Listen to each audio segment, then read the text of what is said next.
Segunda carta de Paulo a Timóteo, capítulo 4, versos do 1 ao 10. Nós lemos assim: Conjuro-te perante Deus e Cristo Jesus, que há de julgar vivos e mortos, pela sua manifestação e pelo seu reino. Prega a palavra, insta, quer seja oportuno, quer não, corrige, repreende, exorta com toda longanimidade e doutrina. Pois haverá tempo em que não suportarão a sã doutrina, pelo contrário, cercar-se-ão de mestres segundo as suas próprias cobiças, como que sentindo coceira nos ouvidos. E se recusarão a dar ouvidos à verdade, entregando-se às fábulas.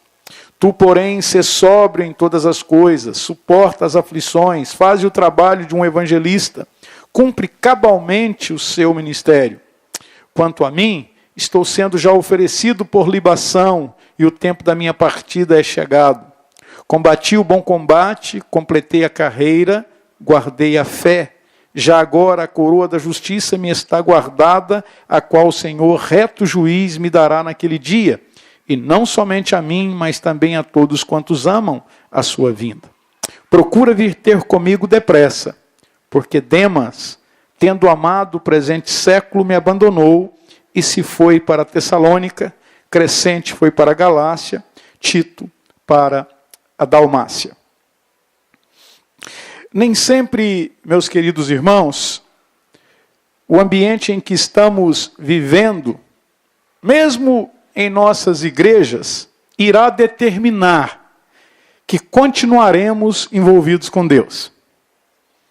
Nem sempre pessoas com as quais convivemos, por mais espirituais que elas possam ser, nos farão continuar a nos envolver com o Senhor e com a sua obra.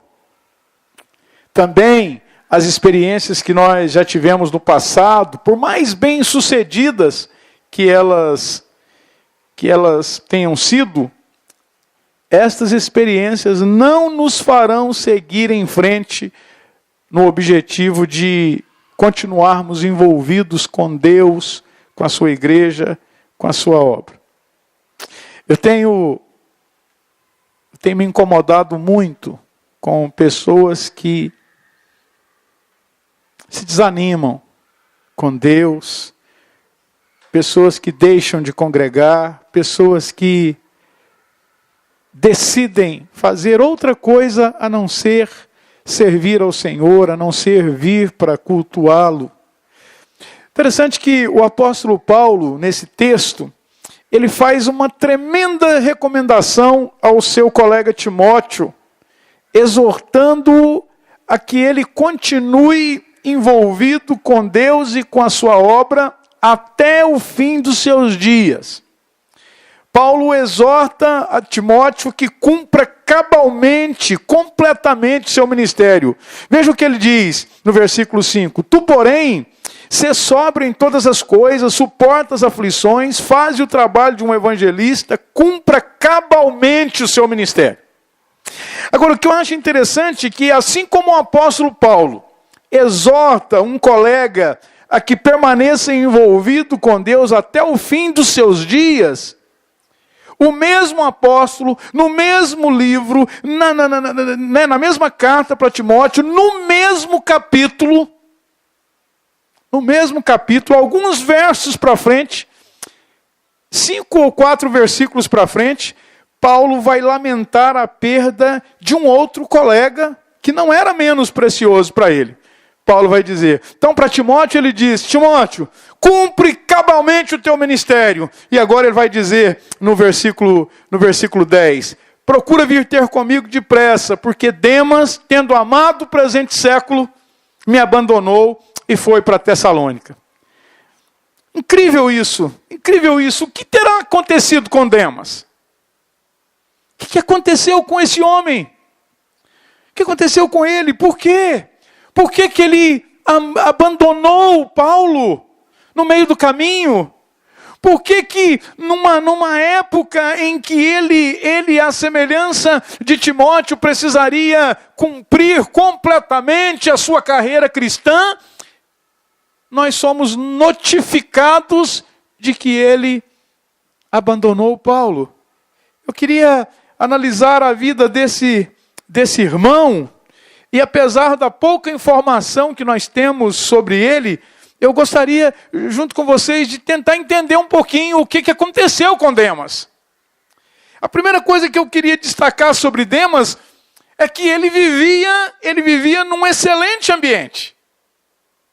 Nossa, excelente ambiente. No verso 24 de Filemon e no verso 14 do capítulo 4 de Colossenses, nós percebemos nitidamente que o ambiente em que Demas vivia era dos mais saudáveis e propícios, Marco Aurélio. Olha aqui, lá em Colossenses, Paulo vai dizer assim: saúda-vos Lucas, o médico amado, e também Demas. Paulo escrevendo lá para os Colossenses, disse: olha, estou aqui escrevendo essa carta e Lucas e Demas estão mandando beijinho para vocês. Abraço para vocês. Está saudando vocês. Lá em Filemon, Paulo vai escrevendo para Filemon, Paulo vai dizer assim: saúdam-te Epáfras, prisioneiro comigo em Cristo Jesus, Marcos, Aristarco, Demas e Lucas, meus cooperadores. Demas, prezados irmãos, encontrava-se num ótimo ambiente. Ele encontrava-se no meio de muitos irmãos crentes e também estava comunicando com outros irmãos.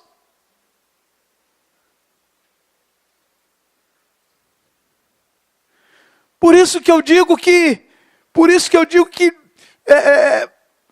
um ambiente não é fator que te garanta que você vai continuar servindo ao Senhor. A outra coisa que eu queria destacar é que Demas trabalhava numa excelente equipe de trabalho. Imagina, pastor Timóteo, trabalhar com Paulo, com Lucas, com Marcos, não é? Nesses 2 versos que eu citei, nós concluímos que Demas tinha pelo menos 4 amigos de altíssimo nível. Epáfras, esse Epáfras aqui é o Epafrodito. Aquele homem que Paulo elogiou assim de uma maneira muito clara, dizendo: honrai a homens como este. Temos aqui Epafrodito, temos Marcos, temos Lucas e o próprio apóstolo Paulo. Que equipe de trabalho, prezados, me dá água na boca só de imaginar ser chamado de colaborador do apóstolo Paulo e desses outros. Imagina você estar trabalhando com Paulo, com Lucas, com Marcos, sendo ajudados, recebendo exortações, olhando o jeito desses irmãos trabalharem. Imagina como isso não deveria ser propício. Como isso não deveria conspirar, mas não conspirou, não fez Demas continuar, não fez Demas ir até o fim com a carreira. A terceira coisa que eu quero destacar sobre a vida de Demas é que ele havia tido experiências muito bem-sucedidas. Claro que sim. Não consta na Bíblia nenhum registro de experiências na vida de Demas. Mas não dá para imaginar sendo alguém que é colaborador de Paulo e não passar por experiências maravilhosas com Deus, não é verdade?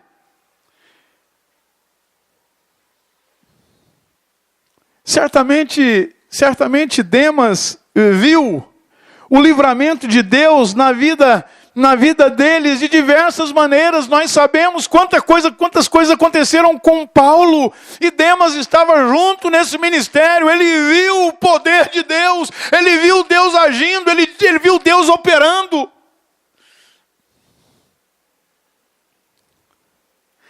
Eu não tenho dúvida de que Demas presenciou coisas maravilhosas, fantásticas.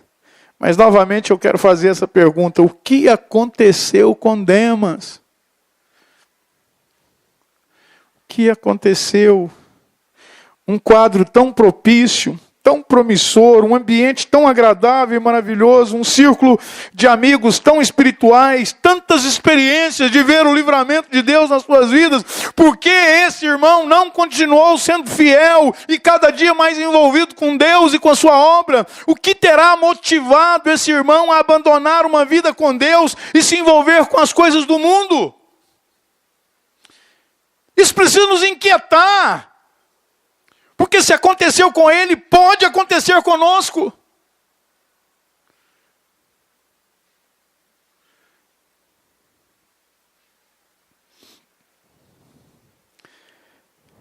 A palavra de Deus, na verdade, não nos diz o que realmente aconteceu com Demas.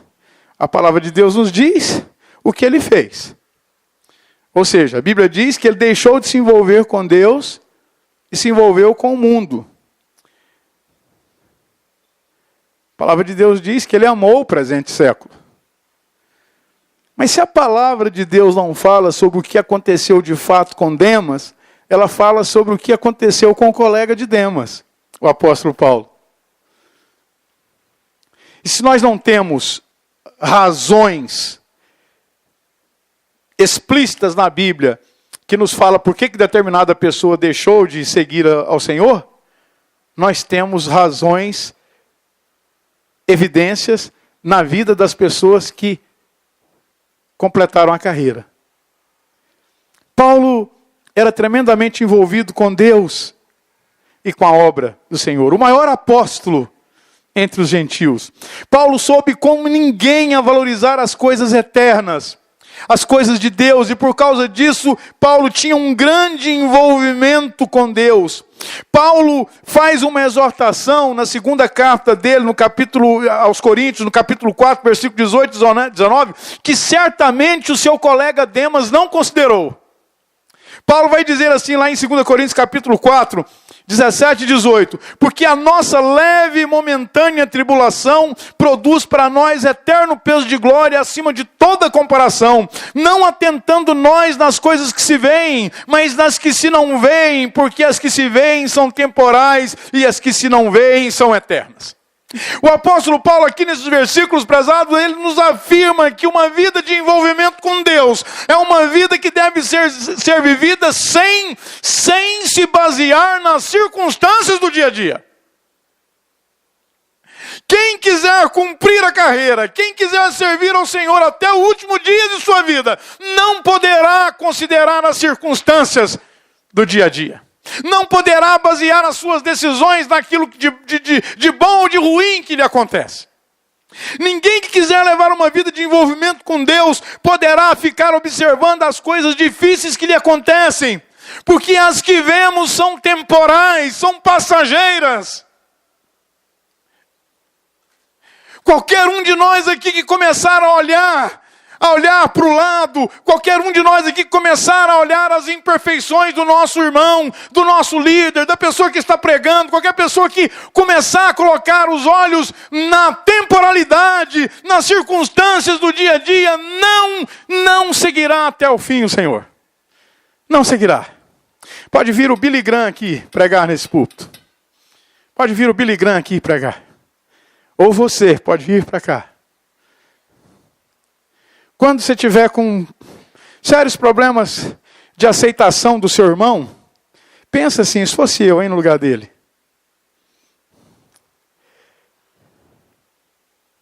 Paulo vai dizer aqui, a nossa leve e momentânea tribulação produz para nós eterno peso de glória, não atentando nós nas coisas que se veem, mas nas que se não veem, porque as que se veem são temporais e as que se não veem são eternas. E quem melhor que o apóstolo Paulo para falar sobre não atentar nas coisas que se veem? Quanta coisa Paulo via, quanta coisa Paulo sentiu na própria pele. Lá em Atos, no capítulo 14, versículo 19, Paulo passa por um terrível apedrejamento. O texto vai dizer assim: sobrevieram, porém, judeus de Antioquia e Icônio, e instigando as multidões e apedrejando a Paulo, arrastaram-no para fora da cidade, dando por morto. Imagina essa cena, prezado. Paulo sendo arrastado como se tivesse morrido de tanta pedra que ele levou, tanta pedrada que ele levou. Mas o que Paulo vai dizer? Paulo vai dizer: essa é uma leve e momentânea tribulação. Isso é temporal, isso não vai durar por toda a vida. Eu não vou fixar os meus olhos nesta perseguição. Eu não vou fixar os meus olhos naquilo de ruim que as pessoas estão me fazendo. Isso vai passar. Eu vou fixar os meus olhos no céu com Jesus, porque no céu não vai passar. Ainda em Atos,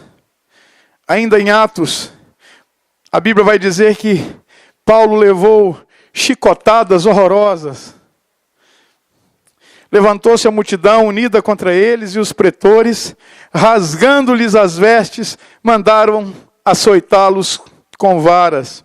E depois de lhes darem muitos açoites, os lançaram no cárcere, ordenando ao carcereiro que os guardasse com toda a segurança. Este, recebendo tal ordem, levou-os para o cárcere interior e lhes prendeu os pés no tronco. Temporal. Leve e momentânea tribulação.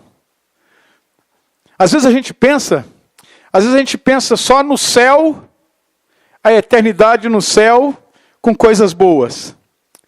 Mas quando você estiver passando por quando você estiver passando por uma tribulação, pensa o tanto que ela é leve em relação às pessoas que arderão no inferno pela eternidade. Nossa leve e momentânea tribulação. Depois Paulo vai, como que despedindo, ele vai dizer lá em Atos capítulo 20, versículos 22 e 23. E agora, constrangido em meu espírito, vou para Jerusalém, não sabendo o que ali me acontecerá, senão que o Espírito Santo de cidade em cidade me assegura que me esperam cadeias e tribulações. Quando ele não estava passando por lutas, ele estava indo em direção a elas. E o Espírito Santo assegurando-o de que ele estava aguardando lá em Jerusalém cadeias e tribulações. Atos 27, 20, a palavra de Deus vai dizer de um terrível naufrágio que Paulo passou. E não aparecendo, haviam já alguns dias, nem sol, nem estrelas, caindo sobre nós grande tempestade, dissipou-se, afinal, toda a esperança de salvamento. Temporal, leve e momentânea tribulação. Mas uma das piores coisas que Paulo passou, na minha opinião, foi essa aqui, ó. Quando Paulo vai dizer assim: em Damasco, o governador preposto do rei Aretas montou guarda na cidade dos Damascenos para me prender. Mas, num grande cesto, me desceram por uma janela da muralha abaixo, e assim me livrei das suas mãos. Talvez as chicotadas mexam mais com você, talvez o naufrágio mexa com outro. Para mim, o que mais mexe comigo é um homem como o apóstolo Paulo, da categoria dele, conhecedor da palavra, proclamador, maior apóstolo entre os gentios, ser colocado dentro de um cesto e descido numa muralha para poder livrar de uma perseguição injusta. Mas ele olhava para isso e dizia: isso é uma leve e momentânea tribulação, isso vai passar. Isso não será para sempre. Paulo passou por prisões, açoites, fugas, naufrágios, acusações, abandonos, decepções, mas tudo isso eram coisas temporais, passageiras. Nada disso importava para um homem que queria estar envolvido com Deus cada dia mais. E precisa ser assim a nossa vida, irmãos. Nós estamos crentes cada vez mais cristalzinhos. Nós estamos sendo crentes cada vez que um irmão dá uma olhadinha diferente, o irmão já está já virou um cristal, já está se ofendendo, já está querendo deixar de vir no culto, já não quer vir no culto de oração, já não quer vir no culto domingo. Por quê? Porque o pastor falou diferente, porque o pastor olhou diferente, porque um irmão olhou torto para mim, porque um irmão fez uma exortação para mim. Estamos deixando a obra, estamos deixando de pregar o evangelho, estamos deixando de adorar ao Senhor por conta dessas coisas. E olha quanta coisa o apóstolo Paulo deixou. Sabe que eu fico pensando às vezes em Demas. Demas sempre me incomodou. Sempre me incomodou. Eu fico imaginando Demas, talvez ali, trabalhando com Paulo. Uma hora a coisa não saiu bem do jeito que ele queria. Ficou decepcionadinho. Ficou decepcionadinho, Marco Aurélio. Não gostei disso. E sabe o que ele fez? Saiu, deixou de fazer isso, deixou de fazer aquilo, deixou de fazer aquilo outro. Quando viu, vai para Tessalônica trabalhar para o mundo. Fica imaginando, eu gosto, já falei para os irmãos que eu gosto de imaginar cenas da Bíblia. Eu gosto de imaginar alguém conhecido de Paulo, de Demas, um dia chega lá em Tessalônica e encontra Demas num boteco servindo uma cachaça para alguém no balcão lá, não é? Isso está na Bíblia, irmãos. Mas eu imagino isso. E alguém chega, rapaz, Demas, o que você está fazendo, cara? Rapaz, minha vida pegou um caminho muito estranho. Fiquei decepcionado lá com fulano, com Beltrano, lá aquela equipe de Paulo. Paulo falou um negócio lá para mim que eu... Marcos, Lucas, rapaz, não sei se é porque o Lucas é médico... Não sei se porque Lucas é médico, Paulo parece que gostava de perguntar mais as coisas para Lucas. E eu, rapaz, fui desanimando, estou aqui agora. Rapaz, você está vendendo? Cara, aí eu fui desanimando e tudo. Demas, vamos voltar? Não, cara, não dá para mim mais não. Não dá para mim mais não. Não tem nada disso na Bíblia, irmãos. Mas a gente conhece pessoas que estão fazendo isso. Pelo menos eu conheço. Nada das lutas e dificuldades pelas quais o apóstolo Paulo passou foi motivo para ele abandonar a Deus, foi motivo para ele deixar. Irmãos, quantas vezes nós seremos decepcionados, quantas vezes nós seremos perseguidos, mas nós não podemos abandonar a fé, nós não podemos abandonar, nós não podemos deixar de congregar, nós não podemos deixar de cooperar, nós não podemos deixar de proclamar a palavra por causa dessas dificuldades. Irmãos, cada dia que passa que eu vejo esses clarões aqui, esses bancos, eu me incomodo.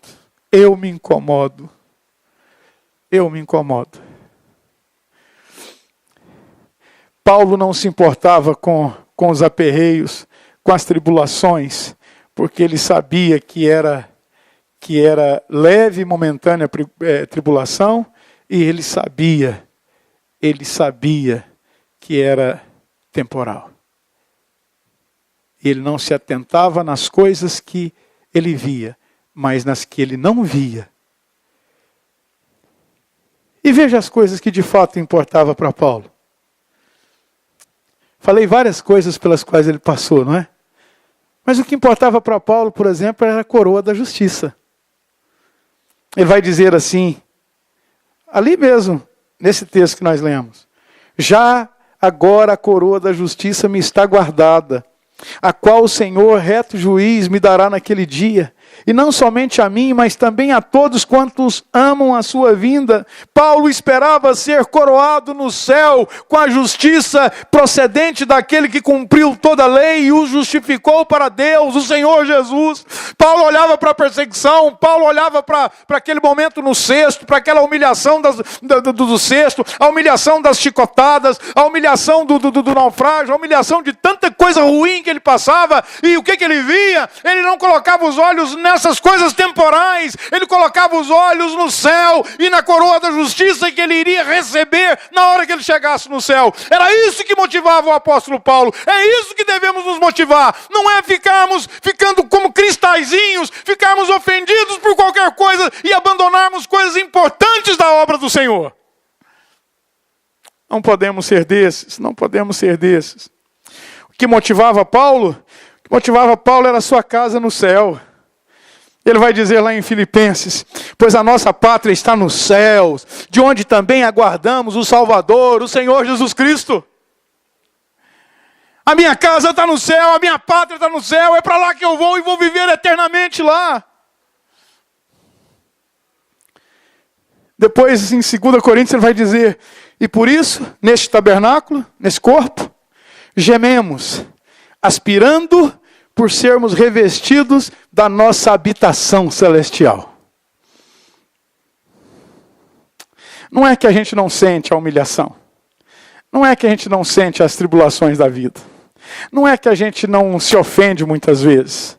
Não é que a gente não sabe o que é uma indiferença, um maltrato. A gente sabe, mas a gente não coloca os olhos nessas coisas temporais.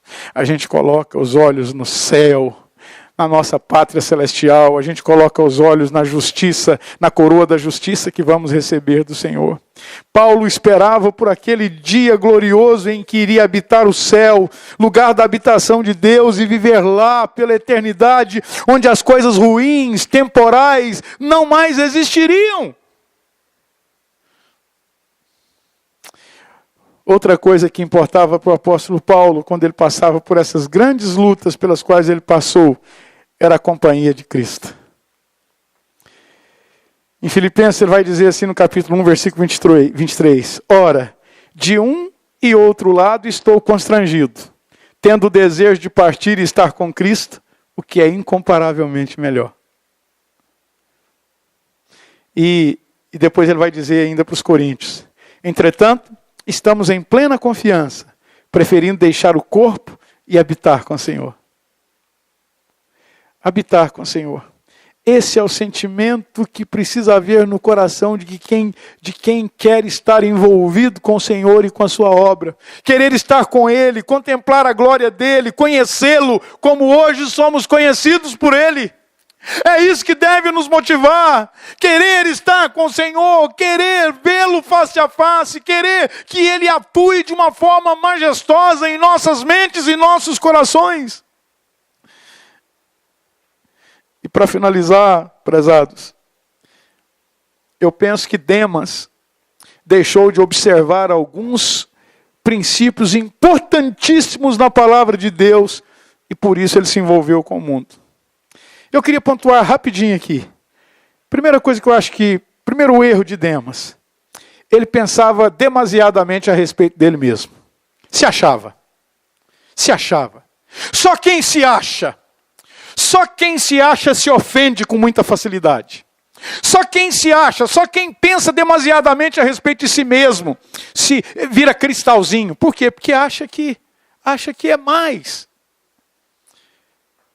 Paulo vai dizer assim para Demas: porque pela graça que me foi dada, digo a cada um dentre vós que não pense de si mesmo além do que convém. Antes, pense com moderação, segundo a medida da fé que Deus repartiu a cada um. Pensar com moderação a respeito de nós mesmos é uma virtude, prezados, que deve ser buscada, encontrada, cultivada. Nós devemos cultivar essa moderação a respeito de nós mesmos, porque nós temos uma séria tendência de achar que nós somos muito mais do que realmente somos. Mas quando nós pensamos com moderação a respeito de nós mesmos, nós vamos aceitar até as intempéries que vêm por aí, as lutas. Quando nós agimos como quem não merece nada de bom, então a gente aceita as agruras da vida e fixa os olhos no autor e consumador da nossa fé.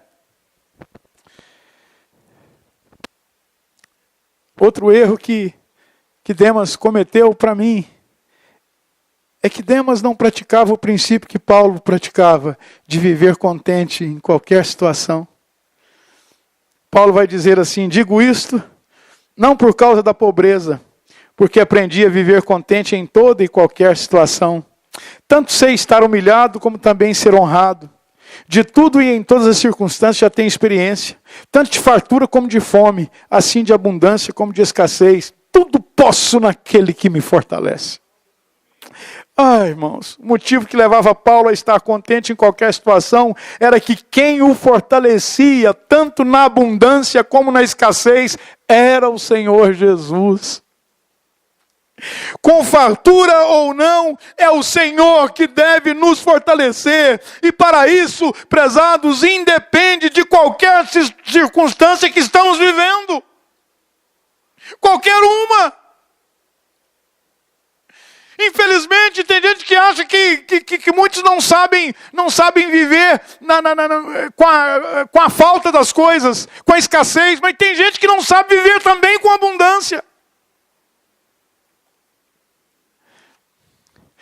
Pode ser que Demas tinha uns trocos no convívio ali com Paulo, tinha uma grana boa que ele de alguma maneira acumulou, e aí não suportou uma exortação de Paulo, ou de Lucas, ou de Epafrodito, ou de Marcos, e falou, quer saber? Vou para Tessalônica e monto lá o meu comércio. Não preciso desse povo não. Fácil pensar isso, irmãos. É fácil confiar numa conta bancária, irmãos. É fácil confiar num rendimento. É fácil confiar num patrimônio. É muito fácil. Mas Paulo vai dizer, com todas as letras, tudo posso naquele que me fortalece. Eu não confio porque eu fui do Sinédrio, eu não confio porque eu fui fariseu, eu não confio porque eu sou conhecido, eu não confio porque eu sou um grande pregador, eu não confio nisso por nada nesse mundo. Tanto sei ser humilhado como honrado, tanto sei viver em fartura como em escassez. Tudo posso naquele que me fortalece. Eu sou o que sou pela graça de Deus. Era o que dizia o apóstolo Paulo. E por fim, um dos grandes erros para mim que Demas cometeu. Demas não era grato. Não era grato. Demas não estava perto quando Paulo falou isso aqui, ó. Em tudo dai graças, porque essa é a vontade de Deus em Cristo Jesus para a sua vida. Demas não estava perto de Paulo quando, provavelmente não estava perto de Paulo quando Paulo escreveu isso aqui para os Efésios. Vede prudentemente como andais, não como necios, e sim como sábios, dando sempre graças por tudo a nosso Deus e Pai, em nome de nosso Senhor Jesus Cristo. Dar graças a Deus. Dar graças a Deus por tudo. Uma pessoa que se ofende por pouca coisa é uma pessoa que se esquece de tudo de bom que Deus fez. De tudo de bom que o irmão fez. De tudo de bom que qualquer pessoa fez para ela e fixa os olhos no que é ruim. Fixa os olhos na imperfeição. Uma pessoa ingrata, ela fixa os olhos naquilo que ela não recebeu. Apenas naquilo que ela não recebeu. Dar graças a Deus pela vida que estamos levando é dizer para Deus assim, Senhor, eu sei que o Senhor está no controle de tudo. Eu sei que não dormita o guarda de Israel. Eu sei que sabes o que é melhor para mim. Eu sei que Tu és o meu Senhor. Especialmente nos momentos dos aperreios, das lutas da vida. E prosseguir com Deus envolvido na sua obra. Precisamos, prezados. Todo dia deveríamos fazer esta oração. Senhor, ajuda-me a me lembrar de que eu estava morto em meus delitos e pecados. Ajuda-me a lembrar que se não fosse a graça do Senhor, eu estava talvez até já ardendo no fogo do inferno. Mas eu estou aqui hoje servindo ao Senhor. Irmãos, nós precisamos constantemente lembrar de quem éramos, irmãos. Da onde Deus nos tirou. Da onde Deus nos tirou. E ao lembrarmos disso, nós veremos que Deus tem feito, de fato, infinitamente mais daquilo que pedimos ou pensamos, segundo o poder que opera em nós. Que Deus nos ajude. Que Deus nos abençoe. Amém. Vamos ficar de pé, irmãos.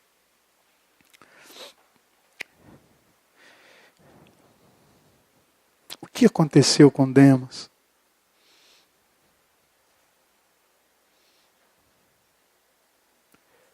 Será que às vezes a gente vê essas histórias muito longe longe de nós, mas nós precisamos trazer para perto de nós. Devemos falar para Deus, dizer: Senhor, livra-me de ser como Demas, Senhor. Livra-me, Senhor, de uma ofensa me tirar do convívio com os irmãos. Livra-me, Senhor, de uma exortação me desanimar. Senhor, ajuda-me a completar a carreira, guardar a fé, cumprir cabalmente o ministério que Tu tens para mim. Devemos trazer isso para nós, irmãos, e clamar ao Senhor que nos ajude nesses dias difíceis que estamos vivendo. Pai querido, obrigado, Senhor, porque estamos aqui na Tua casa. Obrigado porque, a despeito das lutas e tribulações da vida, temos perseverado. Estamos aqui, Senhor. Mas, Senhor, não queremos nos acomodar e não permita que achemos que somos melhores do que outros. Ajuda-nos a nos lembrar de onde viemos, Senhor. Quem somos, quem éramos. A condenação que estava sobre nós. Ajuda-nos a nos lembrar que o Senhor nos alcançou de uma forma maravilhosa. Que a luz mais resplandecente do que o sol do meio-dia brilhou para nós. E fomos alcançados pelo Senhor. Queremos cumprir fielmente, até o fim, aquilo que o Senhor tem para nós. Ajuda-nos, portanto. É a nossa oração, em nome de Jesus. Amém.